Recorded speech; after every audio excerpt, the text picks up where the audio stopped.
I still on?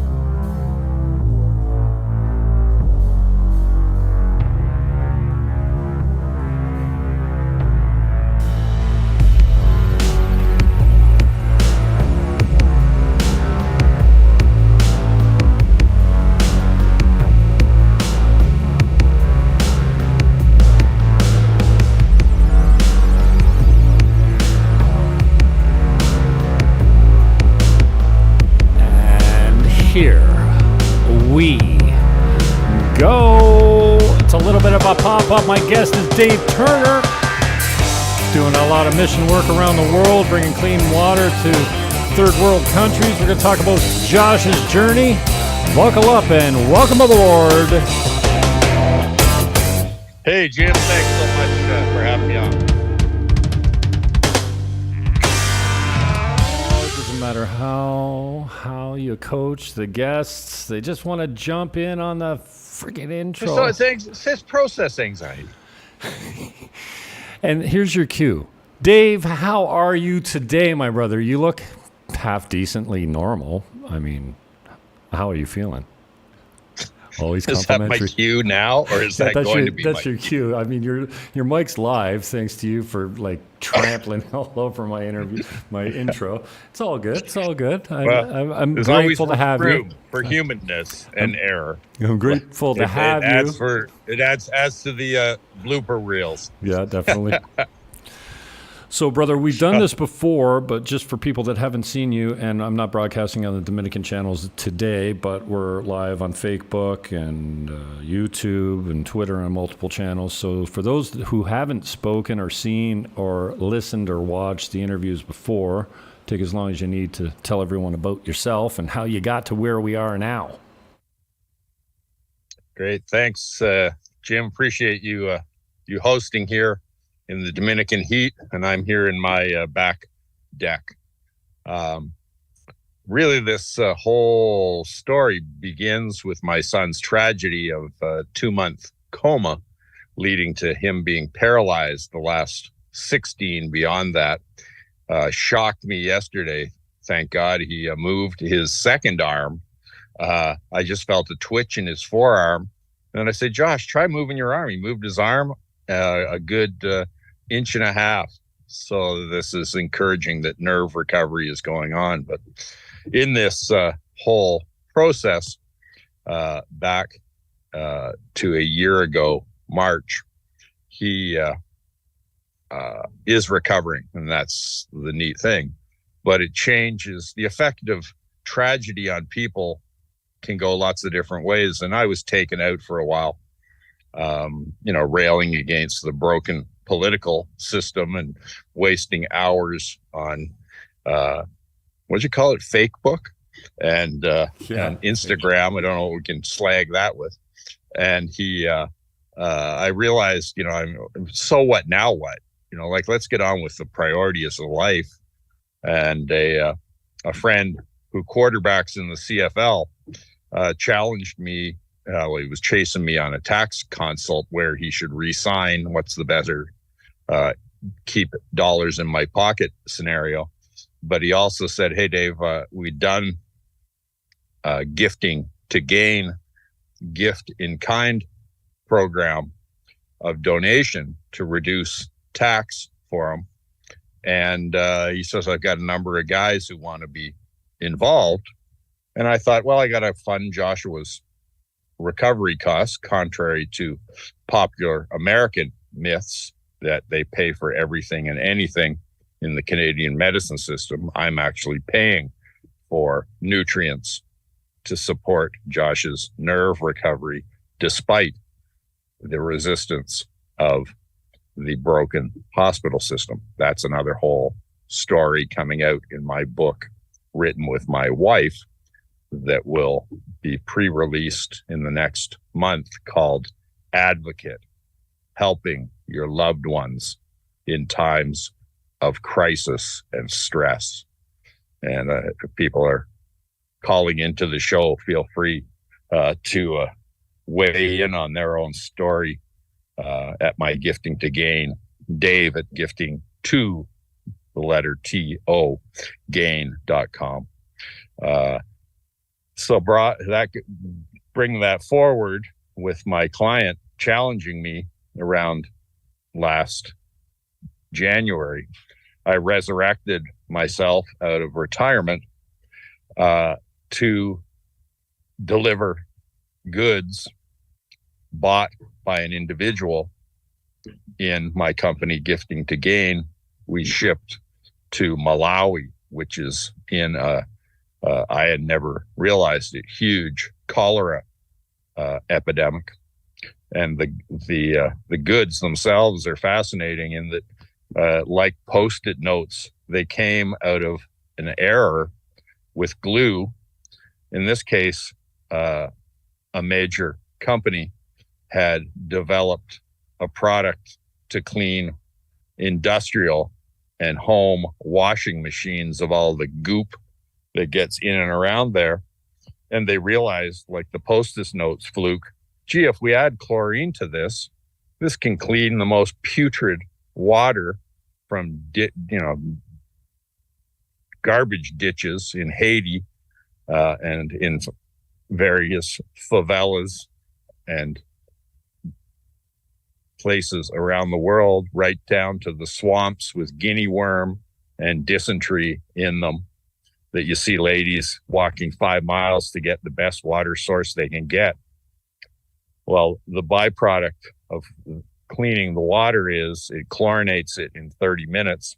They pour it through a t-shirt, drinkable chlorinated water with all the impediments out of it.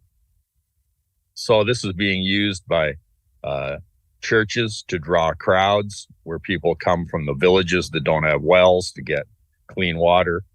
It's used by all of the big charities like World Vision and Samaritan's Purse and Compassion that do relief work when, cows are floating down a river and people got to drink out of it. There's other stuff with it. And this is used in those situations.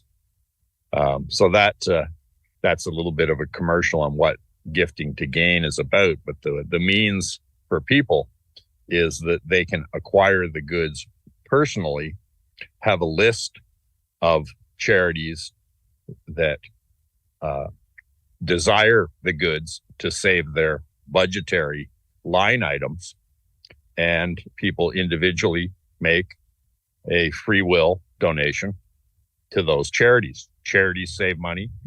People donating the discounted goods save tax, and lives are changed around the world. Cool, man. Tell us a little bit more about Josh's journey and how that's influenced you to get back in business. Because, you've said to me many times you were retired and now you're unretired. So how's it affected your life, especially your business life? God seems to like to keep us out there by faith. I was retired, quite not having a battle to fight, and this gave me back a battle to fight for a bigger picture. It was a hilarious story how we got funded from goods we had donated years ago that had not been fulfilled, and the company that made the clean water solutions, they go and return to me the money we bought for goods because they wanted them fulfilled through South Africa instead of through their head office. Well, that led to a very coincidental introduction back to Grand Rapids, Michigan, and a contract with the head office of that company that is like a charity, but low for profit. They are all about getting clean water around the world. And so that got the model going. It led to us getting a 501(c) charity out of Texas that we use to receipt in the United States. In the States, people reduce tax about 40%, and no one's ever used a personal prearranged donation program for professionals, business people, and charities to raise money. That's what this is expanded into. In Canada, because we get top tax bracket tax credits when people donate to a charity, the charity receipts at the retail or fair market value for the goods, not what someone's paid for them. And that's a tax saving of up to 60%.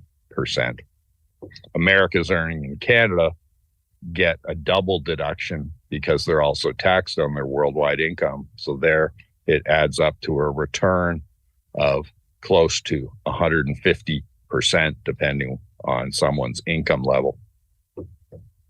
The goods and services donations is really handy because you can bill out at your full rate, your market value, including if you're, an advisor or a consultant, you can invoice and get a huge tax bonus there. I mean, my experience through that was always through political donations because you get 75% of the first 400 back. So if somebody gives you an invoice for $400 of services they've rendered, and there's really no hard cost to their labor other than their time, they're getting $300 back, and this is at the provincial level, whether they make income or not, they're still getting the $300 back.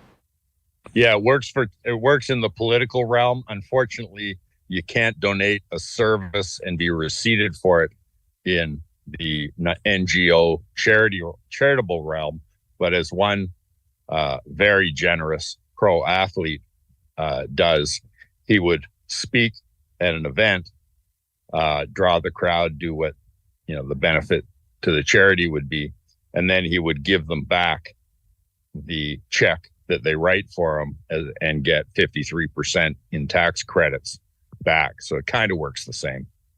But yeah, the political donation in Canada is a gold mine. Yeah, and you can do it. You can do it exactly that way at the federal level too. It's called check swap. So you cut a check and then you make a donation for the equal value, and your donation is treated as a political donation. So, anyways, works for the son of Fidel and We Charity. Well, everything works for that. Oh, well, sorry, we're off the political thing, but. Yeah, I try and stay non-political these days. I haven't done a Jim Fannon show on politics for over a year. I think, my birthday's Friday, so I think my last birthday I did a show, and I'm like, this isn't working for my Dominican life. I'm out. The annual vent. Let's treat myself to a release of stress. Yeah. Anyways, what else you got going on? You're looking for some sound bites, so let's generate them. 1, 2, 3. Yeah, sure. Now, one of the things again that spun out of this quarterback's vision, and he talked to the head of the Players Association in the Canadian Football League, was to take athletes to Africa. Now, sadly, this guy suffered an in-game injury that he'll still be rehabbing, in that he won't be able to attend himself in February when we're going to Kenya. But it's expanded off of my network and friends' networks in and around the athletic ministry realm to one head of the former president of the NBA Players Association, all-time Hall of Fame top 100 player, who was one of the first participants in the NBA program, Basketball Without Borders. And he'd been impacted by Africa, changed his life. And he said to me, Dave, whatever I can do to help, because obviously NBA players aren't coming in February. They're in the middle of their season, even if they do get to have time off or usage. Sorry, that's a political comment on the NBA and guys taking games off.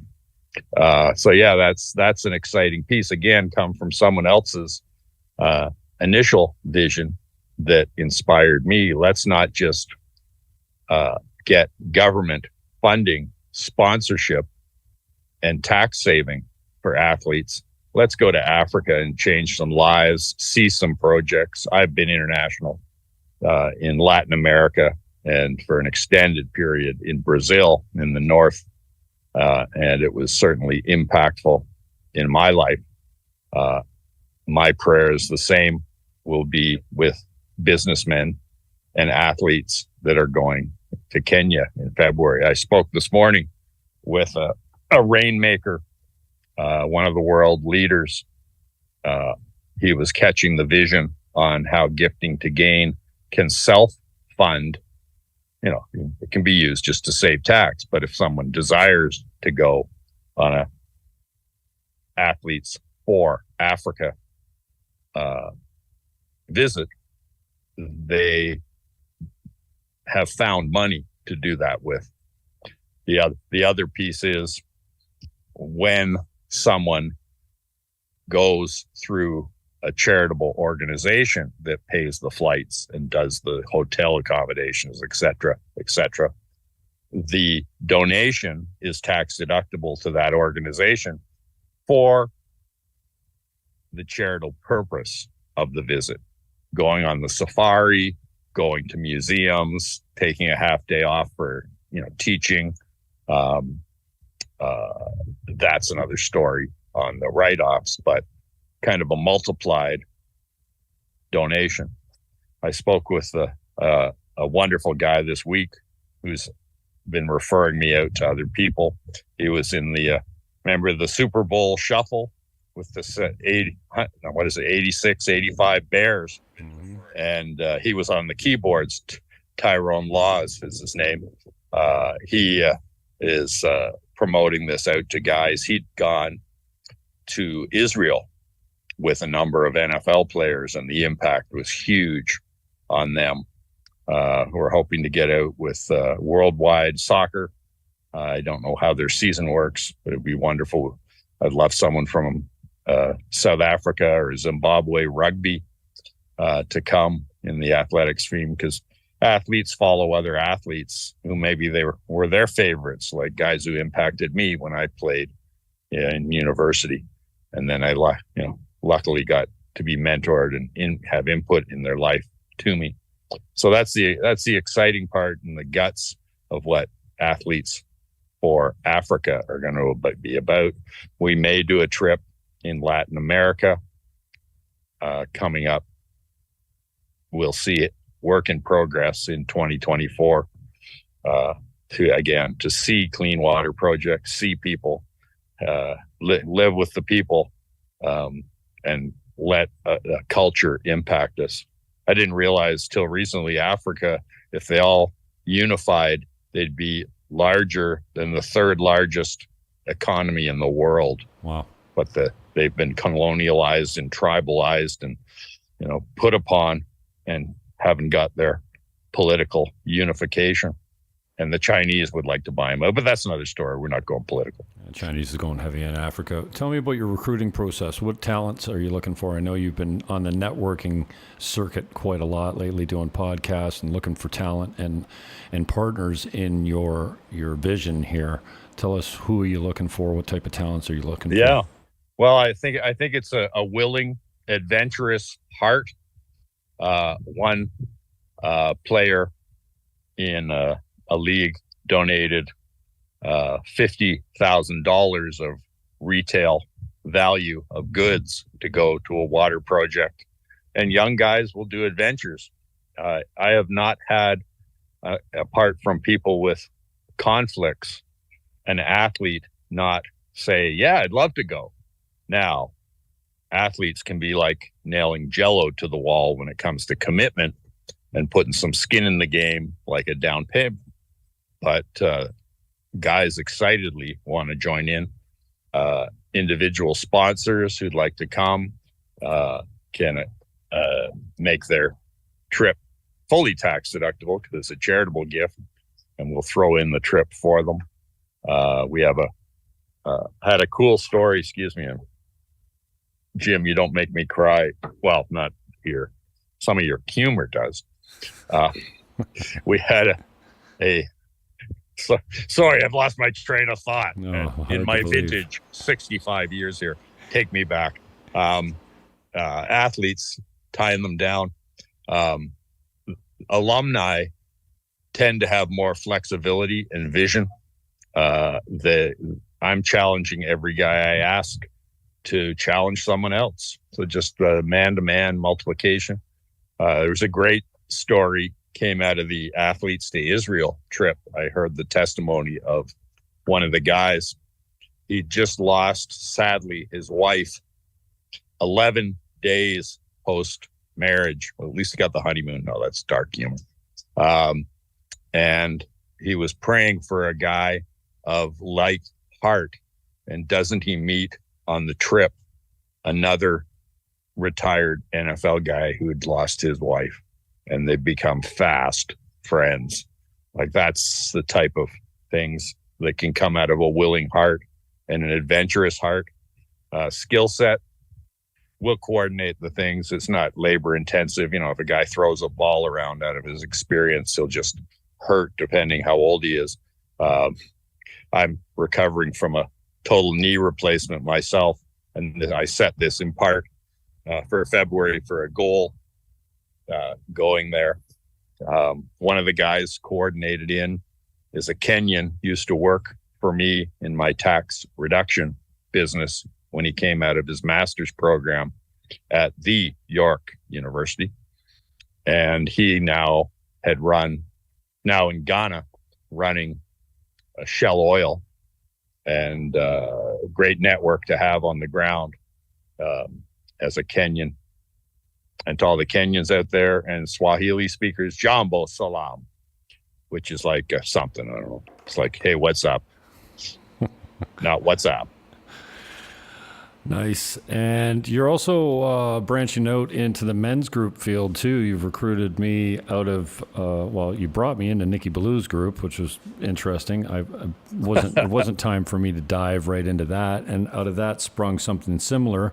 And I'm getting great benefit out of that, in addition to my men's group that runs Thursday mornings. So tell us about that aspect of your life and how you're fishing for souls there. We have a wonderful bi-weekly group that has expanded. We lost one guy this week. Some men just think that it's normal to live life as the lone wolf and get eaten. That was certainly my case till I was mentored by a man in the message of Dr. Larry Crabb, just like John Eldridge's message with the wildatheart.org and free app.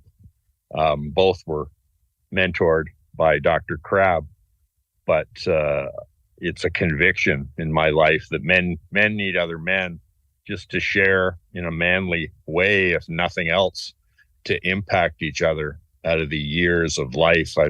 I've sat in a men's group, I won't say where, and it was a regular thing. It's gone on for decades. I was challenged to join it by a lawyer who kind of facilitates the wisdom part of it. And I thought, and I'm sitting there and I go, there must be 500 to 750 years of wisdom sitting here. And these guys were being spoon-fed a reading from a book by a leader. And I go like, come on, man, let's up our game. Let's share our lives. Let's have the getting together be the focal point, but the spin out being men getting to know other men. Network, help them out, share vision, wisdom, and share I call bullshit on other guys. Most important, because we don't see ourselves well any more so, not just being out there being dicks with each other, but sharing, hey, this is what I see in you. Tell the people where they can see the stuff, We should call it Men Unfiltered or something. Yeah, well, it's interesting how it works. I've been in men's group. I was a founding member of the men's group at Central Community Church and been going to that for probably almost 20 years now. Thursday mornings at 7:30. I should have had a link ready so I could put it in the comment section. But, I always saw myself as the new Christian, or, the one that's eating pablum, that really didn't offer much in the way of leadership. And then I'm like, wait a second. It took a few guys in the group to say in real time, "Oh, you don't see yourself as a leader? Well, let me give you a few examples of how you've been a leader in this group." And I'm like, hey, okay. I'm not completely stubborn. I can be sold. And so that men's group that you've got on a biweekly basis, like we met this week, and we'll meet 2 weeks from now on Thursday at 7:30 p.m. So I've got one in the morning at 7:30 a.m. and then 7:30 p.m. with you guys. And almost in real time, and definitely afterwards, I don't watch my content back very often unless I have a reason to go edit it or look for something.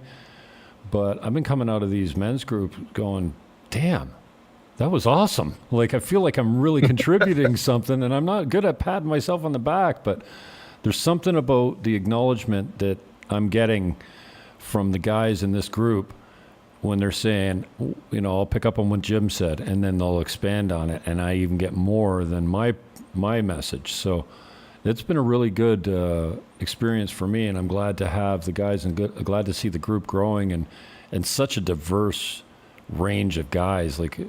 Most guys have a business sense, but you got one guy that I'm going to interview most of them as well. We got a stand-up comedian that's got wow, what a life story to tell. And then Butler, who's deep into the publishing business, or connected in that business, I think, helped another guy get a book off the ground, and mine's already written. It just needs to be produced. Written from the standpoint that the bones are there. And interestingly enough, after this group, God puts people in your path at the perfect time, right? And when you're not ready for them, you don't meet them. And sometimes you wonder, how have we not met? We have all these mutual friends, and we go out to all the same meetings and churches and stuff like that. And how have we not? And well, the bottom line is you weren't ready. And I went to list a house on the ocean about 2 months ago.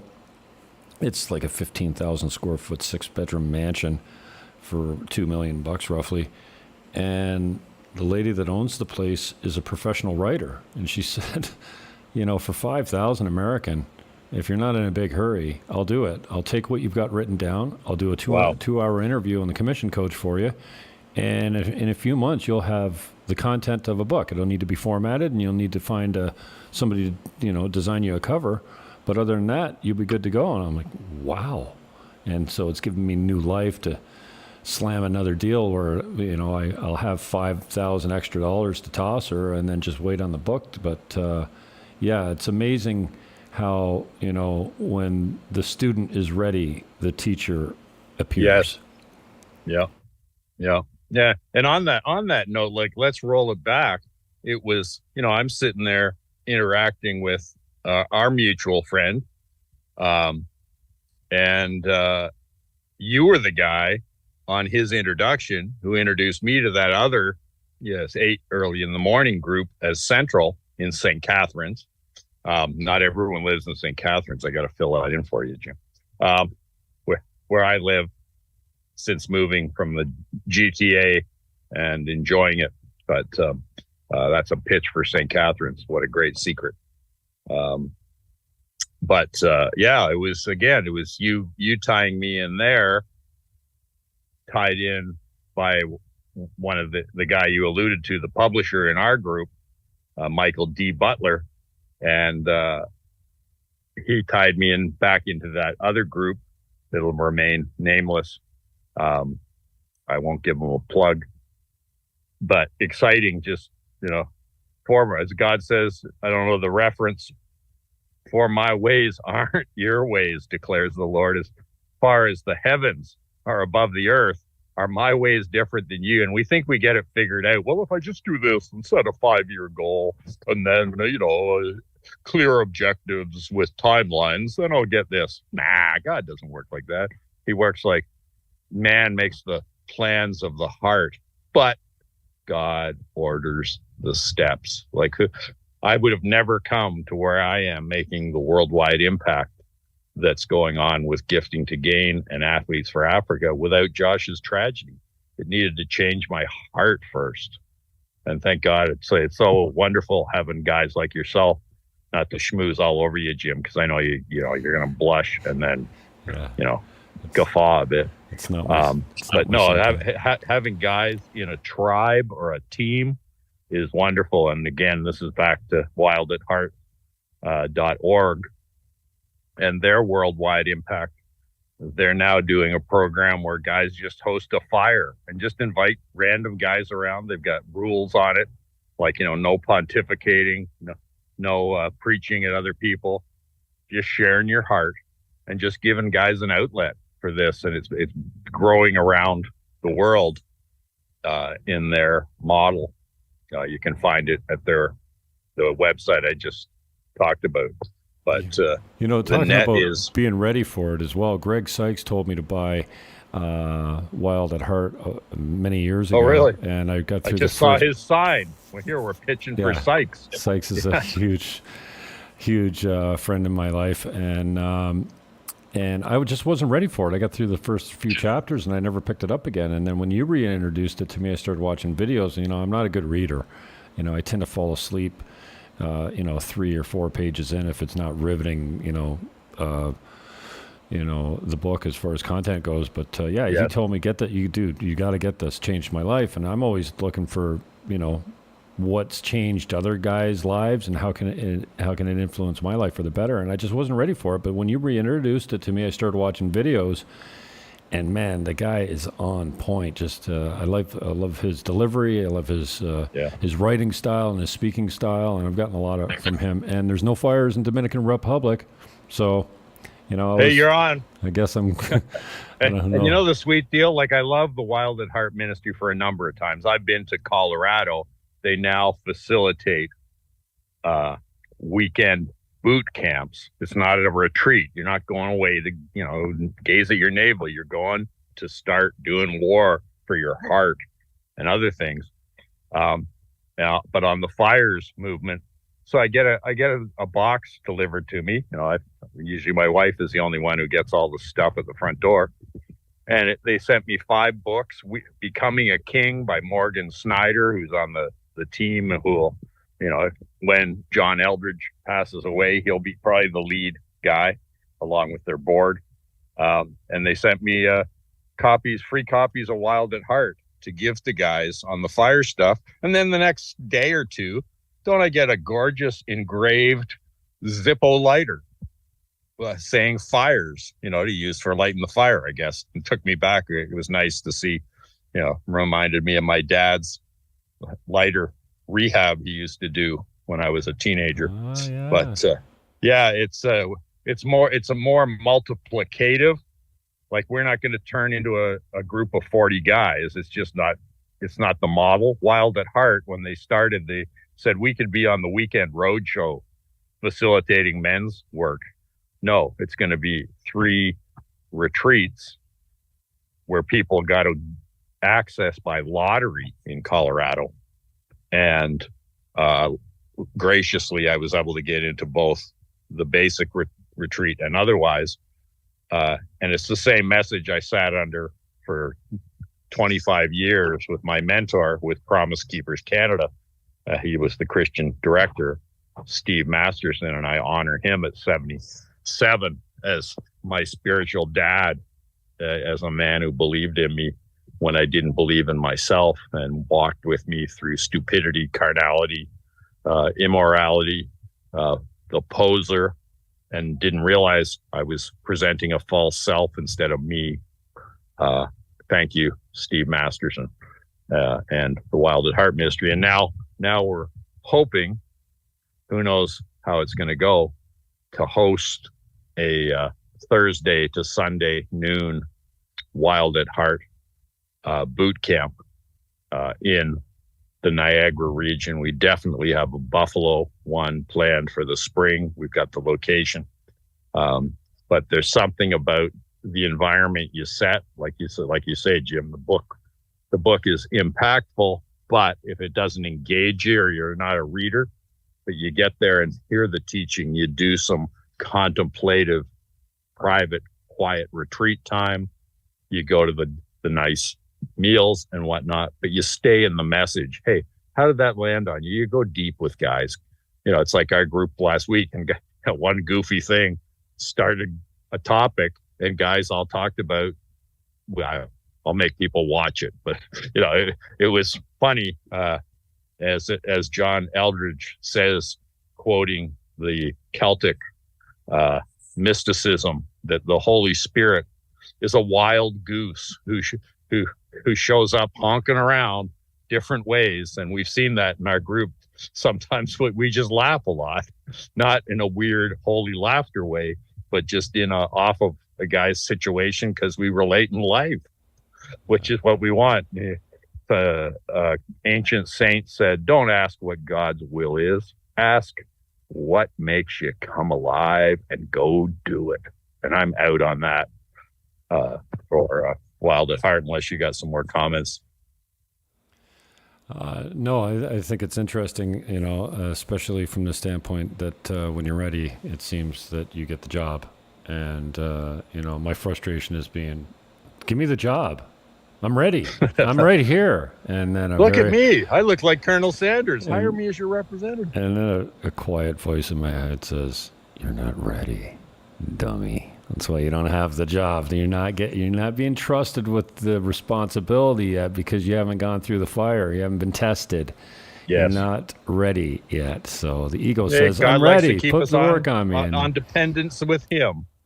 Not on depends, because I had to clarify that at my age. Yeah, and I also will add that you can't watch our men's group because they're unlisted links. But if you're interested in the men's group, I can give you the unlisted links that you can watch, but they're not public, so don't go looking for that. Oh, I thought we were public. No. Well, that's good, because we would have been discounted for political service in future based on the candor that we share. And this is why this week I uploaded, I don't know if you noticed, but I uploaded the videos. I had to do it in 2 parts, and I uploaded it to an obscure YouTube channel that I just got back called You've Been Duped, and it's a picture of me with, lack of a better term, it looks like a balaclava. You can only see, because I got my toque down, and then you can only see my eyes. So because I didn't know if the flashing back and forth to the NFL that I was doing when guys were talking, getting really emotional, because I was so bitter that the Eagles were on and I'm in men's group here. I had to make my statement, even though the guys couldn't see it. They'll see it on the replay if they want. I didn't know if I'd get busted for that. Didn't fool anyone. And then sometimes you say the wrong thing. You talk about a certain drug that shall not be named that was effective against the virus that shall not be named, and your channel's gone. So I wanted to run it through, and so now when you go to look at the links, there's some on my Dominican channel, there's some on my YouTube channel over here on the original Jim Fannon show that I just got back a few months ago, and then there's some on the obscure channels, because out of 10 channels that I've had terminated on YouTube, I've gotten 2 of them back, including my original one that I was making all the money on. Nice. It's not monetized, so I'll never make money on it again. But I only just wanted my videos back, so they're back. So, let me turn the table on you. I am so impressed with the video I just saw on the 2-bedroom property you got listed. But hit on why Dominican over Florida, apart from losing your cookies, seeing some French Canadian guy with the banana hammock and the cigarette sticking in the side of his swimsuit. Speedo, yeah. Sorry for that visual picture. That was unintentional payback for you sending me your address and all this garbage information that I wanted nothing to do with yesterday. And then I thought I was I was using WhatsApp on my computer, and it was you and my client, and he said, hey, send me that 2-bedroom. And blah, blah, blah. So I said, oh, by the way, I forgot to film the 2nd bedroom and 2nd bathroom, but the rest is, it's complete, other than I just forgot to walk through the 2nd bathroom. And here's the link. And then I went to look for my guy, and I'm like, oh, how come you didn't get that message? And I look back on you, and you had received them both. So I'm like, oops, sorry. So that is a good deal, 179.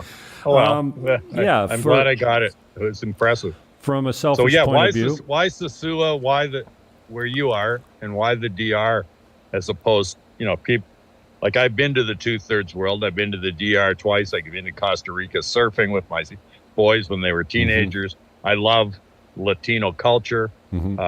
But the average person, the closest they get to Latino culture is, I don't know, going to a crib fest or something, and or doing like I did, going to a Latino church with the wrong address, with like I'm doing dyslexia, and then I had a wonderful time because I can speak enough to make people laugh in Espanol skewed through my Portuguese. Anyway, Dominican, why? Well, for me, it came out of survival, basically. I didn't want to be trapped in my own country, so the political climate was shifting, and if I didn't leave before the end of October 2 years ago, I would have been trapped there for as long as it took them to... yeah, that's Dominican in you. We don't care about you, Fannon. We want to buy a great house or rent one at a low price. That speaks to my why. I right? love you, but the people don't. The why came out of a survival necessity. I just didn't want to be trapped, and I had a connection down here, and then I'd been here 30 years ago as well.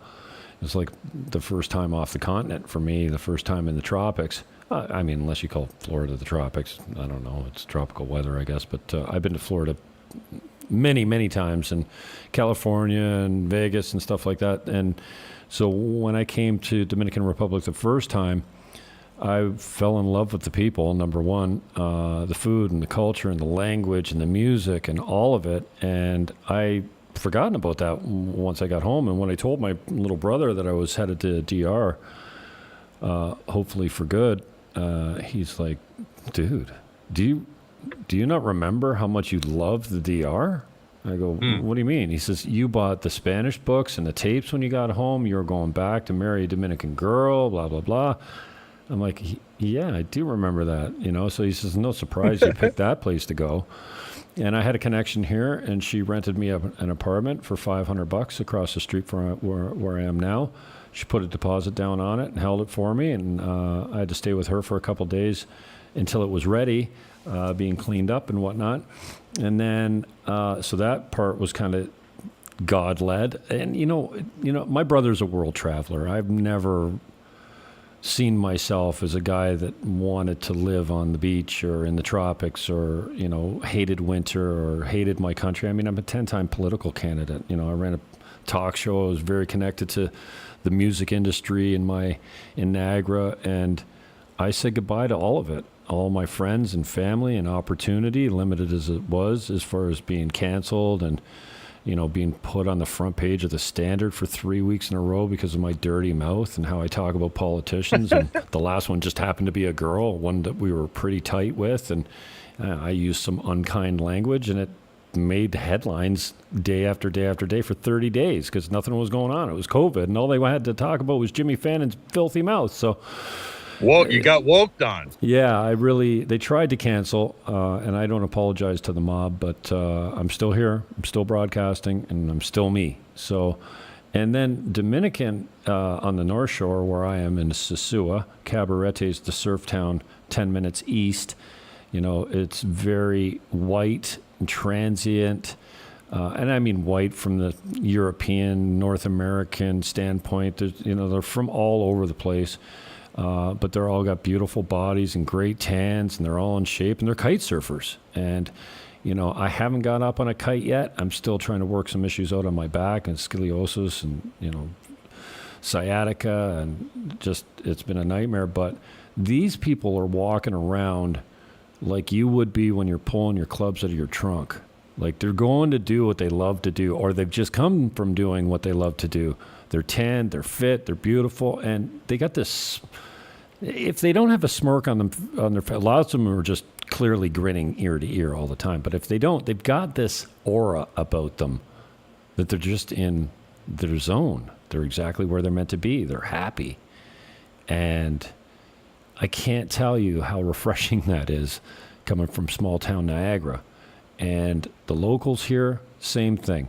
They've got, especially the men. I don't notice it as much with the women, but the men, whether they're on a motorcycle or whatever, you pass them by, many times they're grinning ear to ear, and you think they're almost laughing at you sometimes. You're like, what is this guy? They don't have street drugs down here. They don't have, like, SSRIs aren't popular here. There's no opiates on the island unless you bring them in prescription-wise. I mean, you can get them, but we just don't have, I was down at George's bar last night, and he was showing me TikTok videos of these. It's called, what's the new drug? Anyways, it makes you look like a zombie, like you're just slumped over, and people are, like, there's a term for it. I think it's called old age without weightlifting and exercise. No, there's a new drug out there, and it's highly addictive, and it just makes you a complete zombie. And if you've seen tape of them driving through Philadelphia, you see them, they're just hunched over and collapsed, and they're mummified. They're just completely zombified. And what is the nickname for it? Very addictive.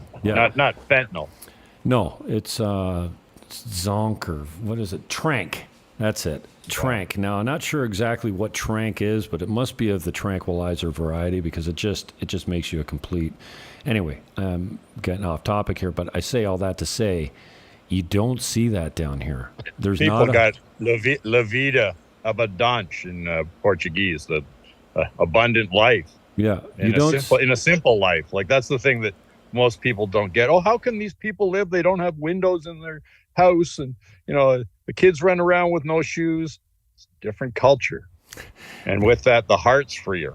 They run around with no shoes because their feet are calloused and they can take it. Like, having no shoes here is a choice. Like, anyways, poverty exists. I get that, but most Dominicans, there's some Dominicans that do very well in this, especially on small town North Coast Sosua.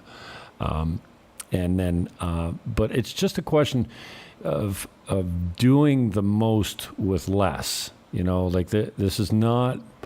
There's poor areas for sure, but it's not poverty from the standpoint of, like, no one's going hungry here that I can see. You know what I mean? Like, they just make the best of what they have.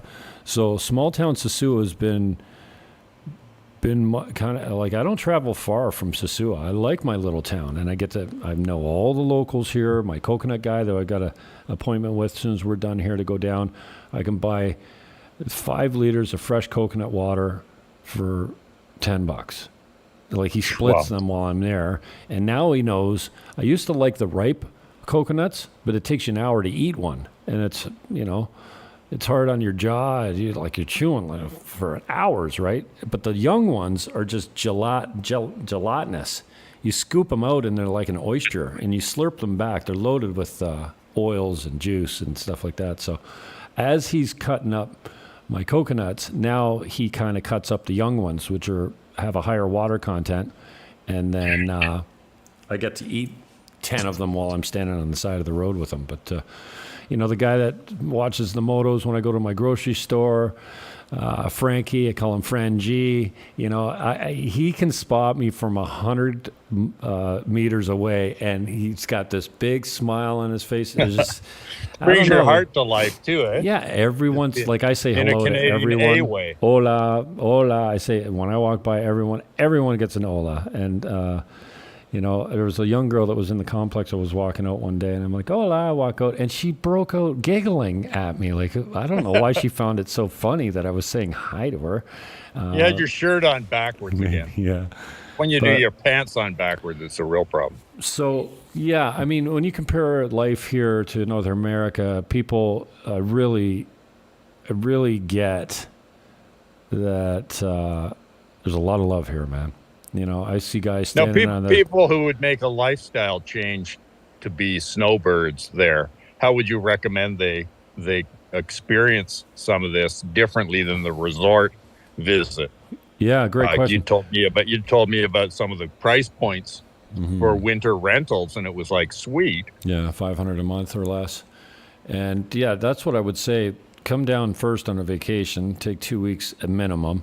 But no, you can rent a great condo in a great complex close to everything, but not downtown where the chicas roam. Sosua's got a reputation for sex tourism. prostitution's legal, and the girls work the street downtown. And Sure. you know, if you don't like being hounded by "Hey, baby," and them coming up to you, and you know, like they're You pretty. kind of enjoy it, right? Like it makes you feel good. No, I'm not that guy. Not in a weird solicitation way. At least it's not Thailand. No, I'm not. I'm not that guy. I'd rather not deal with it. But they're aggressive, and they're in survival mode. And I mean, aggressive from the standpoint, like their hands are all over in your pockets, all like. I won't describe what happened to me the last time walking down to the beach, but you know, if you're not turned off by that kind of stuff, Sosua is a great place to be. You know, and it's just crimes of opportunity. There's no big crimes down here. If you leave your car unlocked, you can expect it to get rummaged through. Now, where I live, there's cameras all over the place, and guys know what to hit. But when I bought my bike, everyone's like, "Oh, you better watch it, man. This is a nice bike. It'll get stolen immediately. You need to put that lock on it everywhere." I've left my helmet outside on my bike and forgotten it, and been mortified because I don't want to have to go through that Amazon purchase again. I like my helmet. And I've got a backup helmet, but it's not a full face like I've got now. Yeah. And I walked out the first time going, "Oh, I'm beat. It's gone." And I actually talked to the receptionist before I even went to my bike and said, "Hey, did anybody return my helmet?" She's like, "No." And I went, and it's right sitting exactly where I left it. Been there for 12 hours all night. Integrity.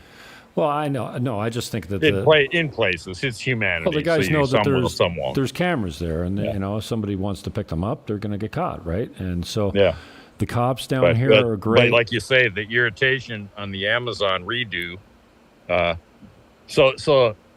give me the top 3 reasons why you come to Sosua. Freedom. Instead of freedom. Freedom, no, number not one. For you. Put yourself in the is the retiree like me, or someone who wants a vacation property and not Florida. If you missed the 1970s of how laid back it was and how you could smoke in the restaurants and how everything was just chill and no one cared and the cops weren't all over you and you didn't need an e-test and you didn't, you know, if your carburetor gets dirty on your bike, you can pull into the shop and get it fixed for $36, not $360 or more. You know, like you can't even get someone to look at your bike for less than $150 in Canada. And these guys, you talk about inflation. Yeah, some of the food prices are higher, and they've been going up like they have been everywhere around the world. But mostly imported stuff. Like chicken is cheap as hell down here because it's produced here. Pork is cheap as well. Oh, and it's so good. It falls off the bone when I had it at the resort down there. Wow. Oh, it's different. It's not mass produced. I don't think they do. I don't think they fill them with antibiotics the guy who looks and like stuff. me, you know, like they get them to market in 3 Dude. weeks. Well, sorry. I kind of blew the mic or up without there. the third eye. I had to go for, I didn't have to go, but I've got an osteopath appointment on Tuesday. So I've got an MRI of my lower back. And they wanted a dynamic x-ray, which I couldn't get in Cabarete. So finally they told me, you got to go to Puerto Plata. Now, Puerto Plata is 45 minutes from where I am with a bridge detour. And I don't usually drive my bike that far. Like, I'll go to Sabaneta, it's a half an hour, but I know the roads, and I've been there 100 times. So it doesn't... Going to the big city, which is Puerto Plata, it's not the big city like Santiago or Santo Domingo or Punta Cana or stuff like that.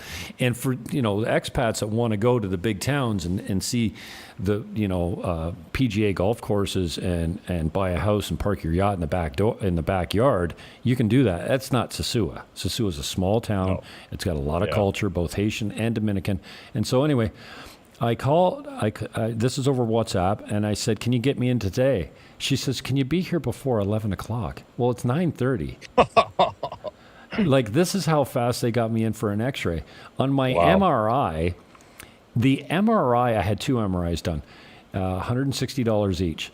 The MRI process took longer than it took for me to book the appointment. Like, I'm telling you, the same day you can get an MRI for $160. So it's not outrageous. And so you talk about inflation. Yes, some things are expensive here. Gas has been $5.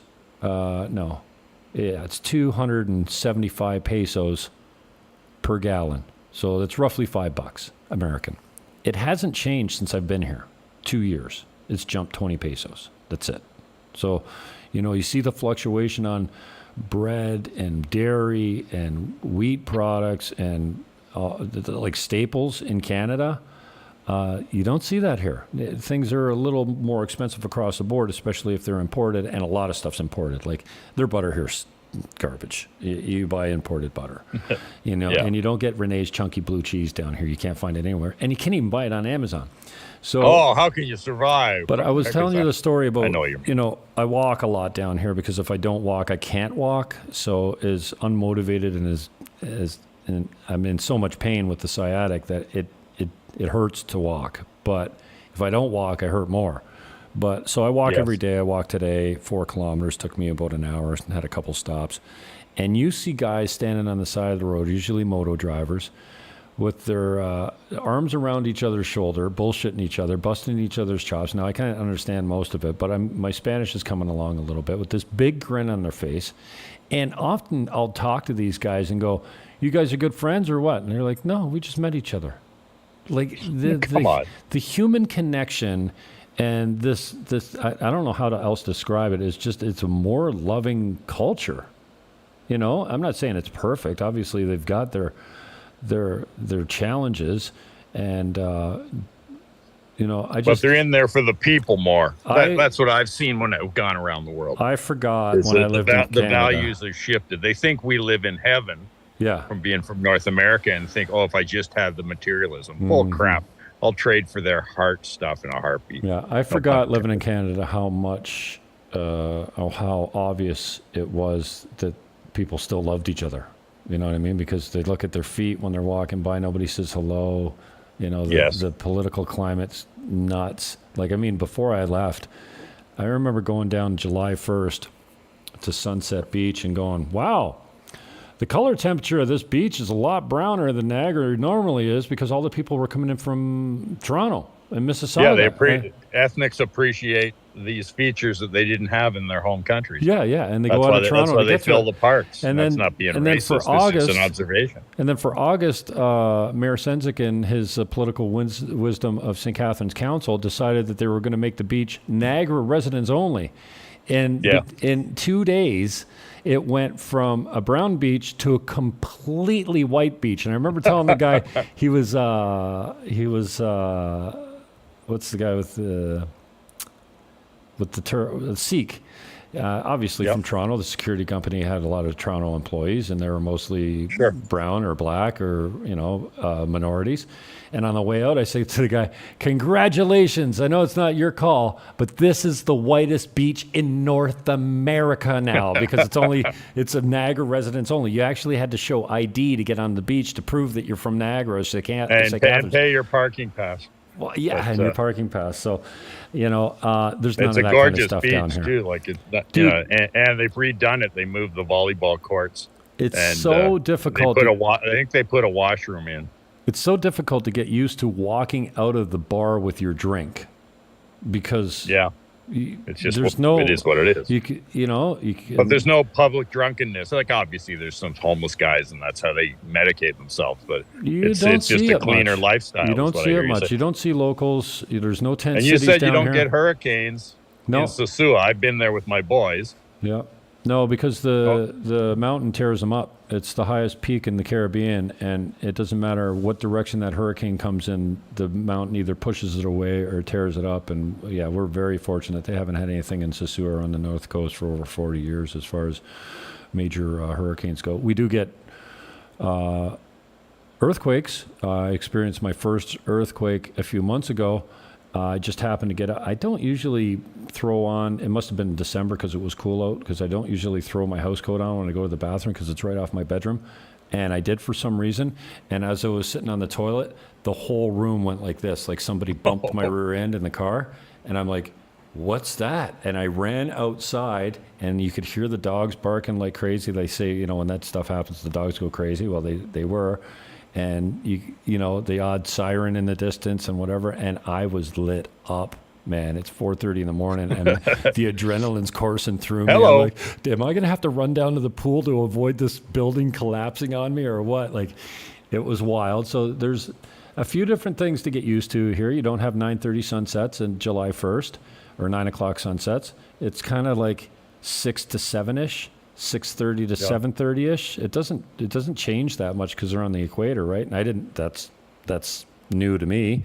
You know, I know that in Calgary the sun goes down later because you're further up from the equator, but I didn't get how it worked. But yeah, you're although the days are much longer for almost all year, the sun goes down. Oh, I guess they're not much longer, especially in the longest days of the year in St. Catharines. But yeah, I mean, freedom, the love of your fellow humans, and I guess it goes along with it. But like, there's just no regulation. Dude, when I get pulled over in Canada, my heart would be in my throat. I don't know why. I always had good relationships with cops. I knew a lot of cops, went to school with them. Some of them, you know, gave me tickets for drinking when I was a kid. I remember saying to Des Carter, Des, how are you? Can you cut me a break? He's like, no, I'm the rookie. I can't do that. I'm like, shut up, just take the ticket. It's $37.75 or something for drinking on Michigan Beach back before it was a marina, you know. But when I get pulled over in Canada, my heart races. And I don't know why, but down here, there's none of that. The cops are cool. They don't usually speak English. They're usually hungry. Yeah. They get paid like shit, so I end up tipping them on the way out of there if they make my life a little easy. And, you know, I tip everybody down here, even the guy that watches my moto when I go in. Not every time at the grocery store, but, and, you know, not when I pay my phone bill, not at the bank. Although I did get the girl, it was Carib Express where I'm picking up tenants' rent for a bunch of Airbnbs that I'm managing down here. And I said, is it appropriate for me to tip you? And she said, what? I said, appropriado, what's the name for it? Propina. Impuesto is tax. Propina is a tip. Propina, says, that's right. Appropriata propina? And she says, see. So, you know, I give her a little something, and then Juan on the way out the door get the change because I give him 100 pesos last time. So, you know, it just... Goodwill. It gives you an opportunity to be a good human being because there's so much need down here, right? And money solves everything. And the guys that always got their hands out and are begging on the street very seldom get anything from me. But anyone that helps me do anything, or, you know, any cop that ever pulls me over, or, you know, I usually buy them lunch for 300 pesos. I can buy them lunch, you know, and they always rub their belly going. Yeah, there's something powerful about that principle anywhere. Soy hambre. You know, just the giving, and then God repays. Maybe you need to do that, Jimmy. Start praying, Lord, return to me the giving I've given out, and watch him go. Yeah. He likes to play. There's a great book. I think I'm gonna rewrite it because I think it's gone out of print, and it's easy to knock it off because I've had it built into my life. I won't say the title just in case they come back and sue me. God bless America.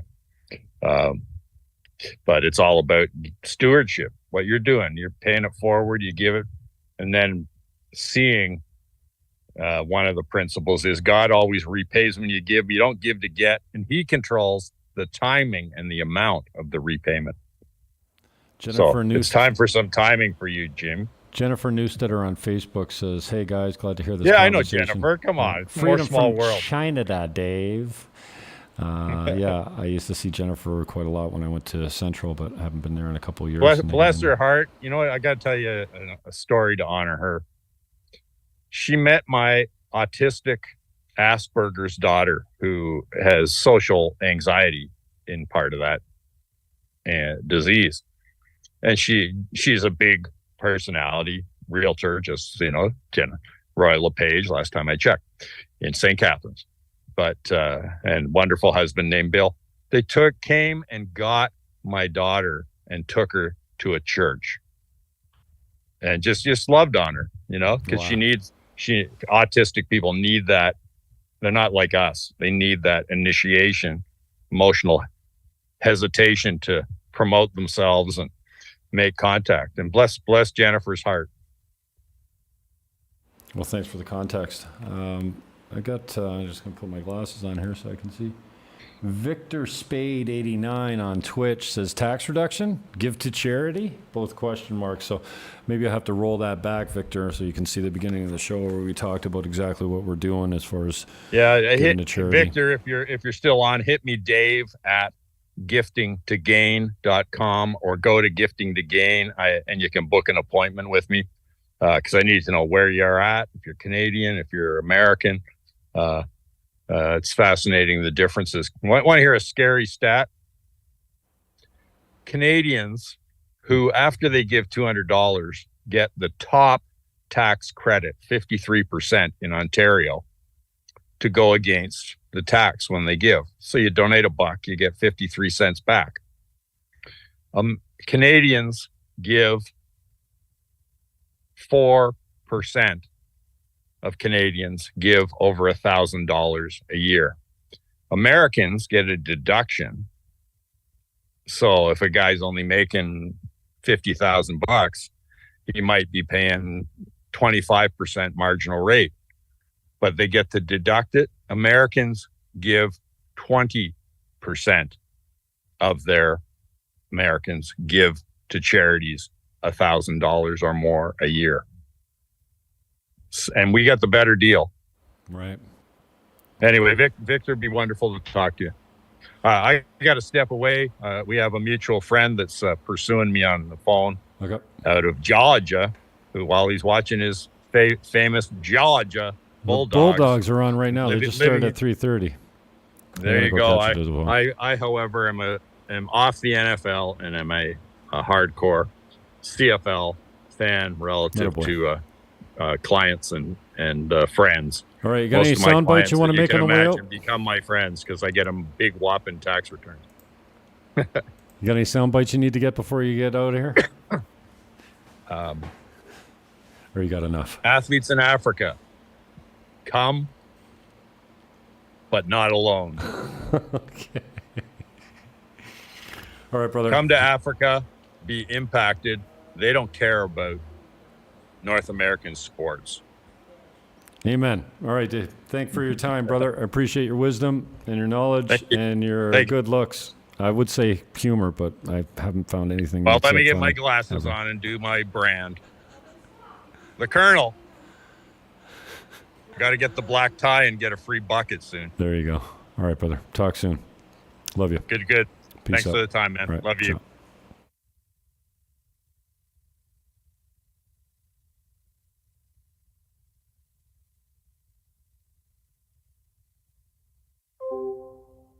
Well, that's how you do that. Dave Turner.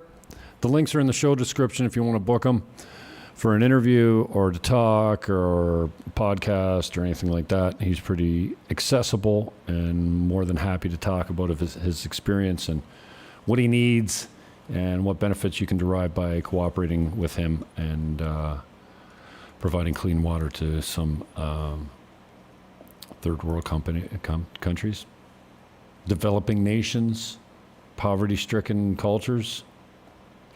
Anyways, either way, notes in the show description are below on most platforms. Peace, love, hug your neighbor, and I am out.